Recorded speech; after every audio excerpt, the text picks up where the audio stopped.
Welcome to the Washington Tattoo Podcast, where we champion education, celebrate community, and unite the very best of humanity.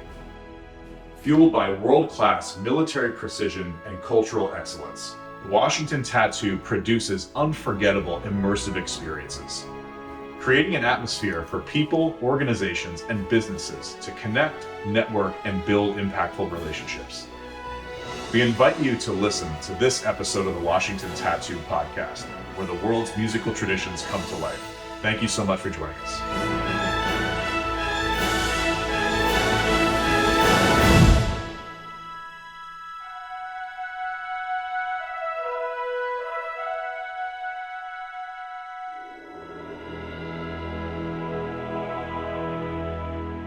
Welcome, everyone, to another episode of the Washington Tattoo Podcast. On the other side here, I have Jesse Sieff of Sieff Studios. Jesse, thank you so much for taking the time to chat today. Thanks for having me, Mark. It's always great to talk to you. And I know we've been doing this for some time now, and I thoroughly appreciate you having me on the podcast. And I look forward to the conversation here. Oh, fantastic. It's really, really great to have you on here. We've been friends for a long time. You know, being the media strategist for the Washington Tattoo and helping us build so many incredible products has been a lot of fun. It's been a lot of work. I know you put in hours and hours and hours of time, and we have a lot of technical conversations often about the types of products, the types of recording, microphones, best practices, business building, entrepreneurship. But today, I think today's episode is going to be really fun because we're just going to get down and dirty with music and discussing the Washington Tattoo, but also discussing the evening parade that takes place at Marine Barracks Washington, which I think is a lot of fun, and you have quite a bit of experience there. Is that right? Yes. No, I mean, I highly respect the entire spectrum of music and military that brought us together in the first place, Mark, because it's such a privilege and an honor to be a part of that. And I think that's why the Washington Tattoo is extra special, because that's kind of the foundation. Like almost everybody on the staff at the Washington Tattoo is a veteran, served in the military bands, and really understands the culture. So, you know, always a delight to talk about that. There's a lot there too.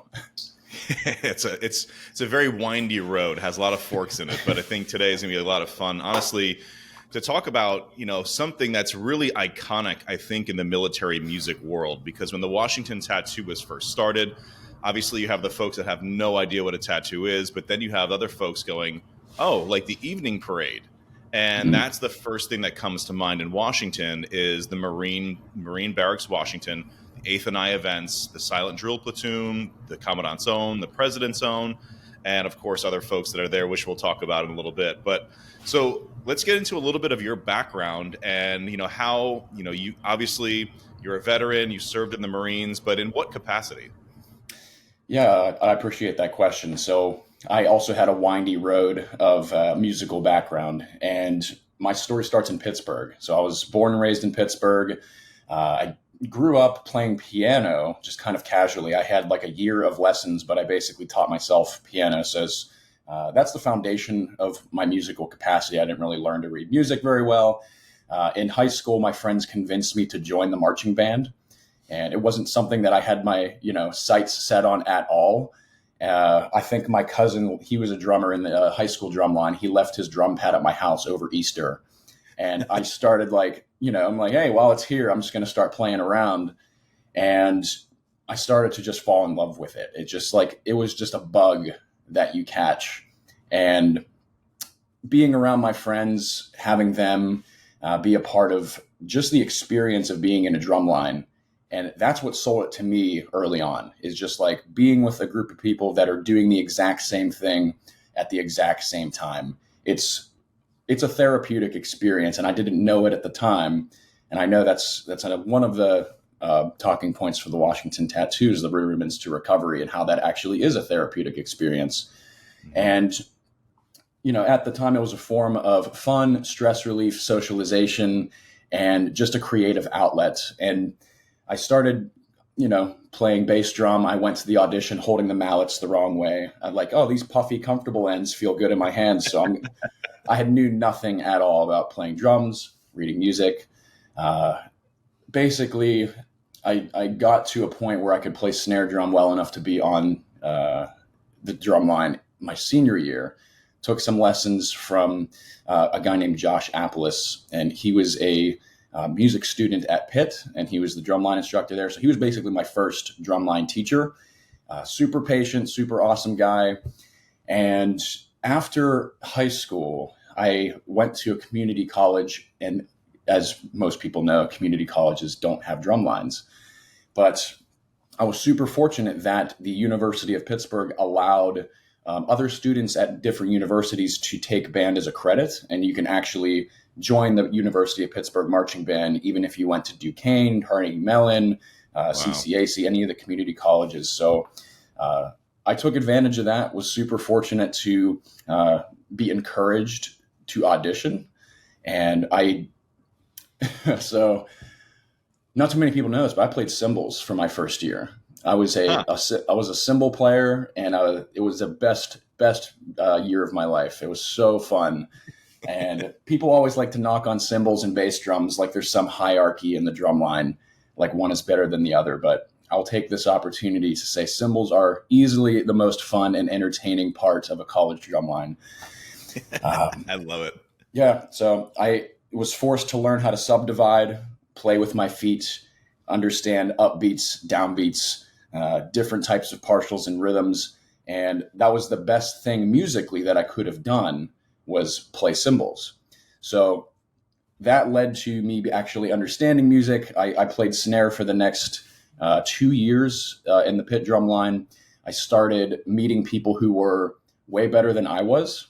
And that would be a trend that continued throughout the career. And that's always awesome because there's always a bigger fish, someone that's been playing longer.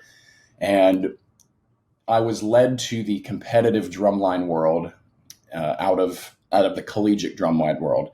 And that was in the form of indoor percussion, so WGI, Winter Guard International, and then DCI, Drum Corps International. And those are two independent organizations. For people listening, they essentially, they travel the world and compete. It's like a super marching band.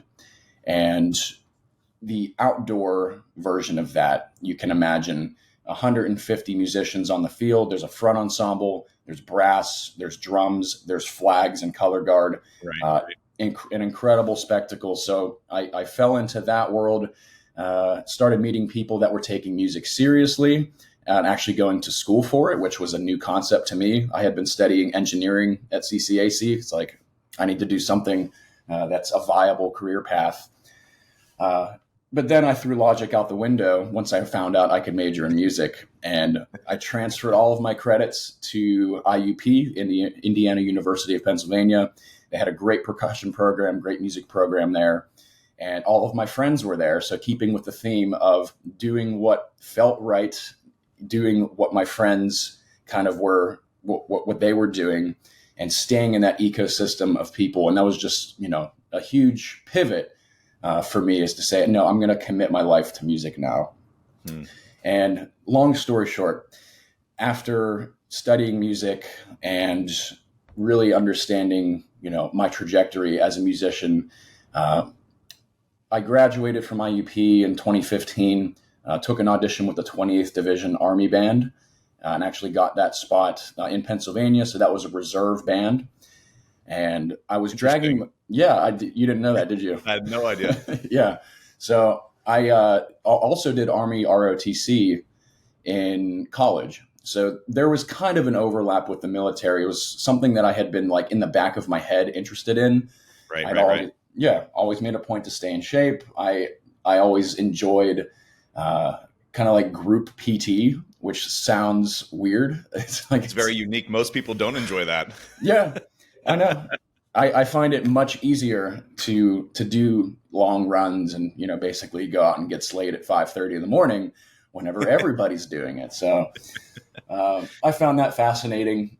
But anyway, I was dragging my feet for enlisting because I knew that there were other auditions that I could take. And it just so happens, someone told me about an opportunity with the Commandant Zone for the Marine Corps.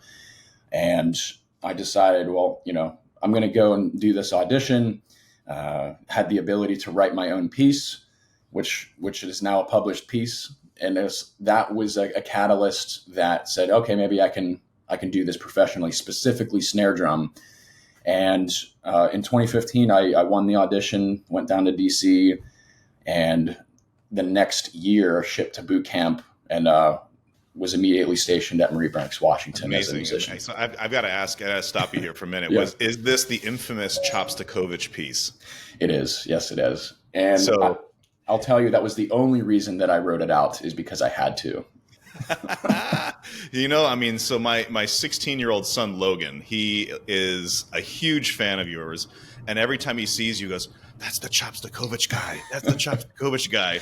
And so what's incredible is I think that specific combination of, your incredible playing, obviously, but the way that you were able to piece that together from a visual perspective and a digital perspective with the music, and how you've been able to put the piano piece with the whole orchestra of the piece with the snare drum, and then all the different angles of the camera.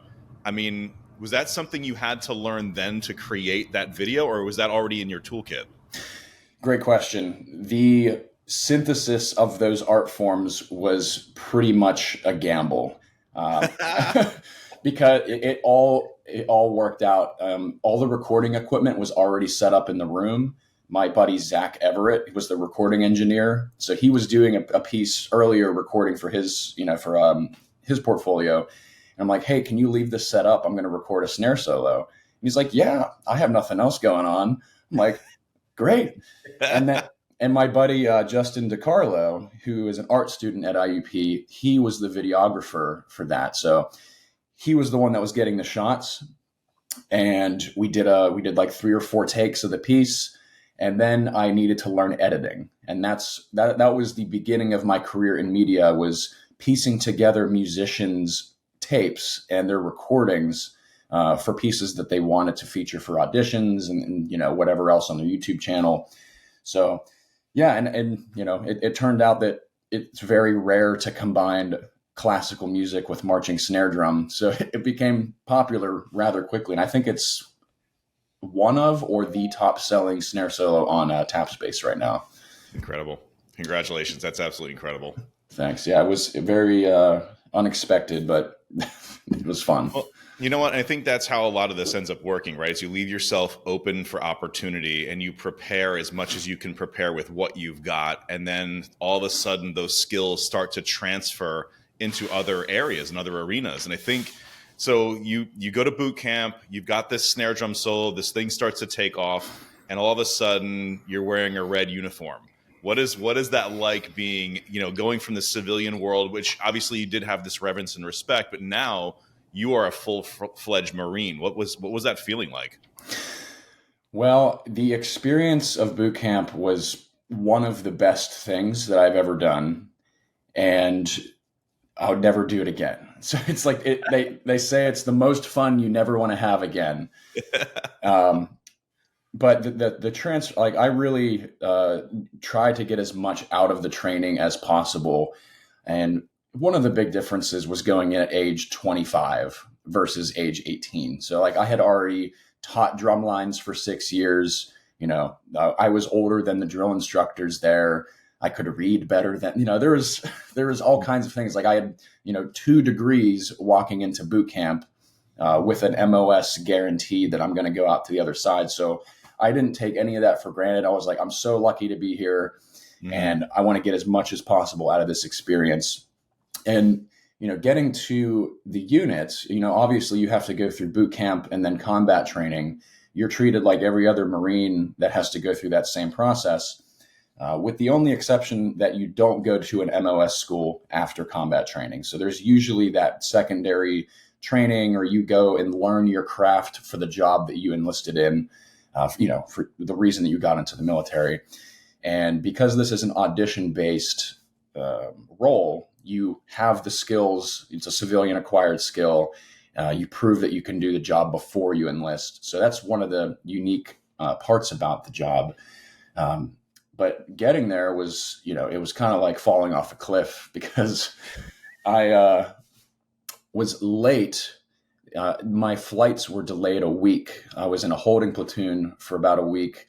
And the way the timing works out is you you get to the unit, you get all your stuff, you get your uniform, you get your entire set of gear that you need to do that job. But the entire unit was already out in Yuma, Arizona, that's where the training happens every year. So I came in behind. They had already done a week of the training to learn the show. So it was like, learn as fast as possible, get yourself in shape, get your hands back because you hadn't been drumming for the past, 15 or 16 weeks, throughout the training. So not only are you instantly thrust back into the world of drum corps, but you're expected to perform at an incredibly high level. So it was very clear immediately that the expectations were incredibly high for the organization. So it was trial by fire, but I feel like that's probably the best way to get acclimated to that. Yeah, it's incredible that you say that, because I mean, similar for me in the Army basic training, you're not touching drumsticks. I remember being on our field training exercises. I was at Fort Sill, Oklahoma, boom, boom, boom, training in an artillery place, and I was taking tent poles and figuring out how to drum along with tent poles just to keep my hands to do something. And then I got there, and I remember being on my first drum detail with the old guard, and my hands just felt like hamburger. It was just like they felt horrible, right? And so, that gave me a lot of respect for, the craft and the level of excellence of any of these organizations. But I mean, so you get into the Marines, you're now a full-fledged Marine, you've gone through boot camp, you start to learn what the job is, and it's a massively important ceremonial job, and, public relations asset for the Marine Corps.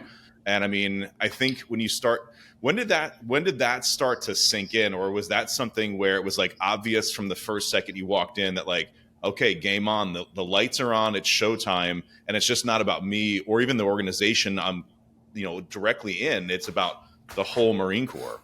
Yes, I'm glad you brought that up, because that's where everything begins, is that idea that it's not about me. As soon as you get off the bus to go to boot camp, you stand on yellow footprints, you get in line, you're processed in, your head is shaved, and you don't even use the same pronouns. You say this recruit, that recruit, your name is gone, your identity is gone. And that is the foundation of what service is putting something bigger than yourself in front and making that the priority. The group is the priority. You are a part of a bigger whole. And that was true, from the beginning of boot camp all the way through the beginning of getting to the unit. And, looking at it from that perspective, you are a public affairs asset to the Marine Corps, and your job is to represent the first impression, the lasting impression, the memory, the tradition, and keep that at the top of the public's mind as you travel around the world. You're meeting with ambassadors, you're doing shows at schools, which is a huge part of the recruiting effort. So if you thought, if it's like a Venn diagram of an outreach mission where we're protecting the brand of what people think of whenever they think of the Marine Corps, which is taken very seriously, especially for the Marine Corps. It's, probably the best global brand that exists, just because that's the focus, that's the priority. Yep. And then of course there's like I said, the recruiting part of it, where making it seem attractive and clean and precise is a part of the draw, why people find it so impressive. So it's way bigger than ourselves just by talking about it. So it wasn't hard to have that mindset in that unit. That's incredible. I mean, when you think of even, Iwo Jima, you think about the Marines, you think about, as the founding of the Marines during the American Revolution, prior to the American Revolution, actually, right? So you think about this whole idea of U.S. Marine Corps and the uniforms, the Christmas of it, the drill platoon, all of that. I mean, it resonates with everybody. And I think what's really unique and special about being in Washington is you start to see all of those unique features and characteristics actually in real life take place in one setting during the evening parade. And I know there are two different ceremonial shows or ceremonial presentations that happen during the summer. There's a Tuesday one and a Friday one. Can you speak about those two different events? Yes, absolutely. And for people listening, this is basically the Super Bowl of military ceremony. for the Marine Corps especially. So, if you think of what the word ceremonial means, it's doing things in a certain way with a certain respect and precision and a deliberate way of moving and a very regimented and practiced way of doing things. So the Tomb of the Unknown Soldier comes to mind, and the way that is conducted, the way they train for it, the respect that they have for every single movement that happens is kind of the essence of these evening parades. And the Tuesday parade, and this is the sunset parade. This happens at the Iwo Jima Memorial in Arlington National Cemetery. So if you can imagine the Marines and the corpsmen holding the flag, pushing it up, and that is the statue. And the entire Marine Barracks, which is comprised of two main guard companies. You have the President's own Marine Band, the United States Marine Drum and Bugle Corps. You have the Marine Corps Color Guard, and you also have the Silent Drill Platoon. And it's a massive collaboration of the entire duty station to do this historic sequence. And it's called a parade because there is a formation at the end we call pass and review, where every one of the units kind of falls into a form and it files in rows, which historically are battle formations. So there's a lot of history that is baked into these ceremonies, and all of the movements of the rifles, all of the bugle calls, and you have the colors, and it's almost too much to describe the depth of which each part of these is kind of just rooted in the history. But it's something that's so consistent, and people just love seeing the precision and the discipline on the field. You see people, veterans, coming to these shows, and they're in wheelchairs and they have their Vietnam caps on. And whenever the colors are raised and we're playing the national anthem, they're standing out of their seats and saluting. So there's this magic and this power that's reaching back through the generations of military members, and there's something special about the music component of that. And that's true about the Friday night parade as well. So it's a version of that that happens at the barracks. So I guess if you were at Marine Barracks Washington, you would see that pretty much the same sequence. There are some variations, like at the Tuesday night parade, the sunset parade. The drum corps does their music in motion show. So that's there's a more of an entertainment piece of it. They do a show at the Friday night parade, but it is a standstill. It's music focused. There's no drill or movement other than going up and down the parade deck. So there are some differences between the two. Well, it's interesting you bring that up, because I think when you talk about the veterans that come and they see this, if you just take a step back for a moment and you look at the iconic setting of 8th and I, right, and the history of Marine Barracks Washington, and I think it's like 1802 or 1801, something like that. 1801, yeah. 1801, and you talk about the British coming in, burning Washington during the War of 1812, and how that was not touched. And there's a lot of cool stories behind that of the reasons why. But if you think about the continuity piece of the Department of Defense that we know now, going back through the Department of War, going back to the original concept of serving our nation to protect our nation, to protect the people of the United States, and the story of the Marine Corps, regardless of presidential cycles, political cycles, all of that stuff that a lot of people wrap into the burrito of Washington. Mm-hmm. The Marine Corps and the Department of Defense, the services, the Army, Navy, Air Force, Marines, Coast Guard, and you look at what takes place there, that consistency of, I can go to this event, be a part of history, see a part of history, know that I can have security, that our forces, our servicemen and women are still in Washington doing this thing, and it creates a level of stability regardless of everything else that happens in Washington. I think that's a really important piece for people that come into Washington, is they're seeing something that has not changed. and it will always be there because it needs to be there to give confidence to the American people and our partners that that thing is what America represents. That event is what America is. And so I think when you bring up all these different organizations that are a part of this, there's some maybe that are more entertainment based. Some of it's very, very serious, And I know for me, there's two components of the evening parade. Obviously, I love all the drill and ceremony, and I love all the music. But the mascot, Yeah, Chesty, Yeah. is one of the coolest moments because I don't think they're absorbed by the professionalism of the event, and they're absorbed by the precision of the event.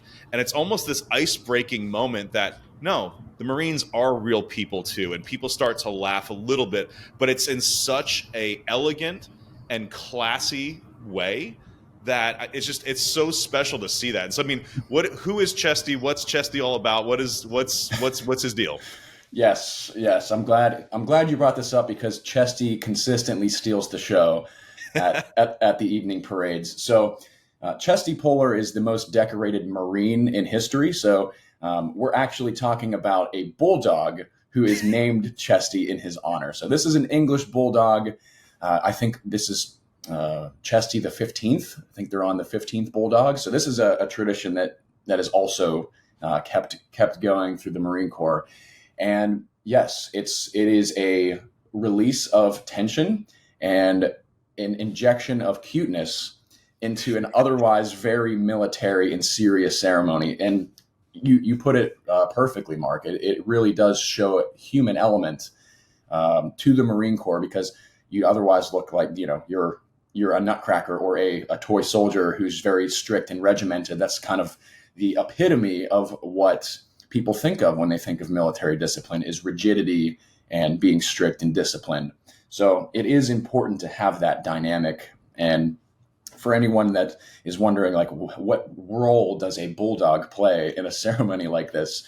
A Marine walks them down the aisle, and Chesty is actually, well, I want to say actually, but they have rank. They're wearing a uniform. Chesty has like either a corporal's chevron, and there's all kinds of interesting pieces to why it's funny if you're there.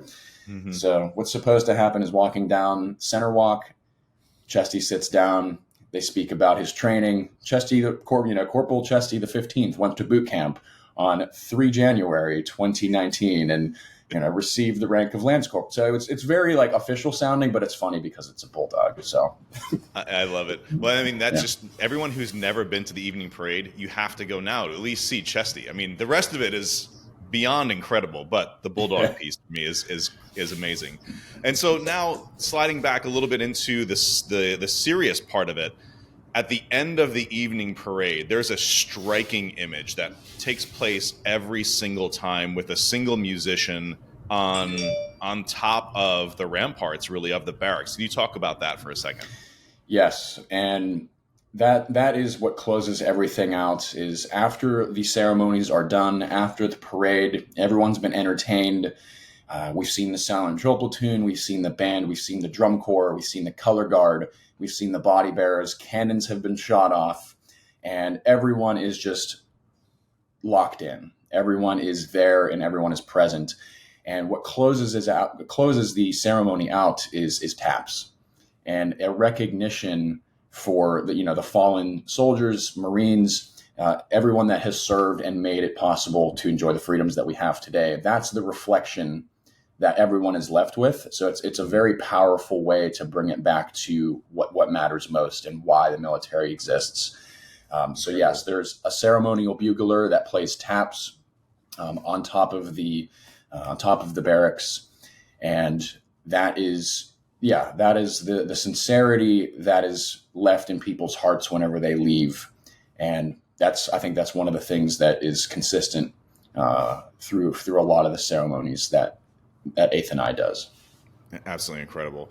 So, I mean, the types of people that you would recommend to come see this type of event, I mean, obviously everyone should go see it, but specifically if you are who should come see this?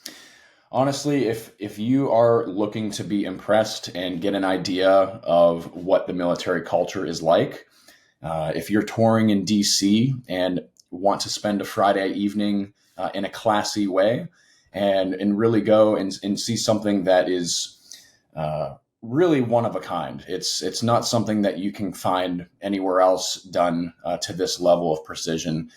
And ambassadors come, anyone that is trying to make a good first impression of the Marine Corps or any type of impression. So if someone should bring their date, like if they really want to impress their date, they should go and see if, and our tickets, like how much are tickets? So tickets are free.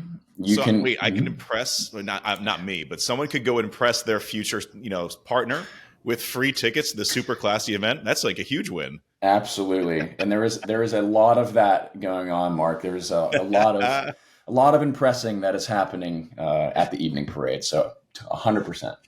Well, it's funny you say that. So, I mean, very, very quick comment on this is that I feel when I've been to the evening parade as well, you could be bumping elbows with senior vice presidents, CEOs, the Commandant of the Marine Corps, Chairman of the Joint Chiefs. I know General Dunford was there. I mean, obviously being a Marine, he was very invested in this. And so ambassadors, business owners, they're all there. And so this is that piece of that soft power or cultural diplomacy piece that the Marines have with music, the drill platoon, Chesty, that's all leaving those really, really lasting impressions. And I think just to wrap up a couple questions here, you were able to capture some of this as a public affairs person as well, right?